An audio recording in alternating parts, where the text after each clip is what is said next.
Prologue. Today is the 2-year anniversary of my husband and daughter's death, and if all goes according to plan, I'll soon be meeting the man responsible for their murder. He didn't pull the trigger himself. That man is already dead.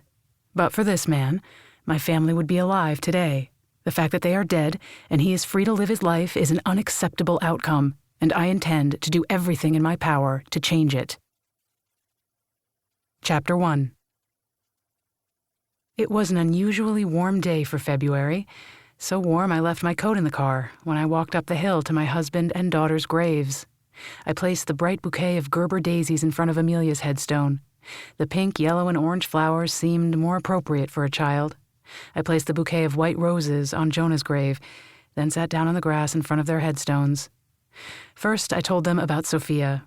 She and I had grown closer in the few months since she and MJ moved back into my aunt's house. I'd made an effort to connect with Sophia this time, and it paid off. She talked to me now almost as much as she talked to my aunt and MJ. I was trying to help Sophia learn to read, which she was struggling with. I'd already met with her kindergarten teacher to express my concern, but the teacher insisted Sophia was fine, and some children just learned more slowly than others. I wasn't buying it. Getting Sophia tested for learning disabilities was next on my to-do list. Next, I brought them up to speed on MJ, my aunt, and my mother. Then I turned to Jonah's grave and told him what I intended to do this morning when I left the cemetery. I asked Jonah for his blessing, which he gave me, although it's not as if I gave him a choice in the matter. After I told them both I loved them, I walked back to my car. Visiting Jonah and Amelia was always hard, but over time, it had gotten a little easier. As I started the engine, I glanced into my rearview mirror and caught sight of their identical side-by-side headstones. If I had any doubts about what I planned to do today, that convinced me I was making the right decision. I exited the cemetery and drove directly to the courthouse. My client was in the infirmary and would not be joining me in the courtroom today, a fact I was not unhappy about. The less time I had to spend with him, the better. I had not felt this way about my previous clients, but my previous clients had not been arrested for selling fentanyl-laced marijuana to teenagers. Although I'd been a practicing attorney for 8 years, this was my first foray into criminal defense work. I'd spent the past couple of months preparing by reviewing my notes and outlines from my criminal law and procedure classes in law school and watching trials at the courthouse. I wanted to be ready when the perfect case presented itself. This was the case, the one we had all been waiting for. And by we, I meant me, Alex, and FBI Special Agent Roberto Diaz. Did my client commit the crime he was accused of? Yes. Was I trying to get him off anyway? Yes. Was it immoral? Before my family was gunned down on a suburban street in broad daylight, what I referred to as my before life, I would have acknowledged while every criminal defendant is entitled to the presumption of innocence and a competent defense, I would never have agreed to provide that defense. It would have been unthinkable to me.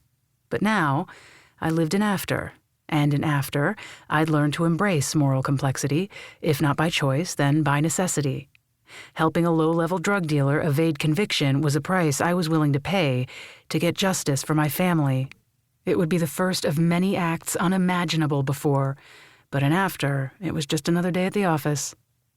When the clerk called my case, I walked through the swinging doors separating the well of the courtroom from the public benches and took my place at the defense table.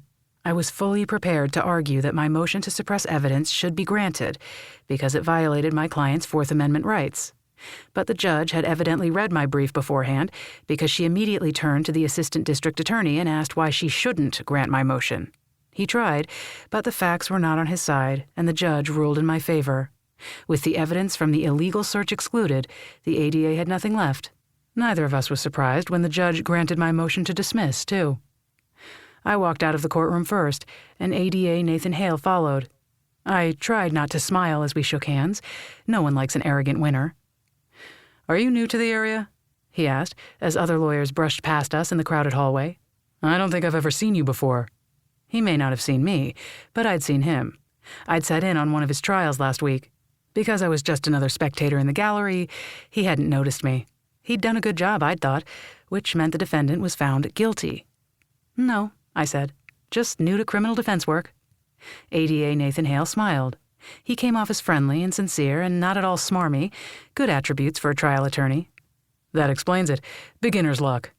I laughed.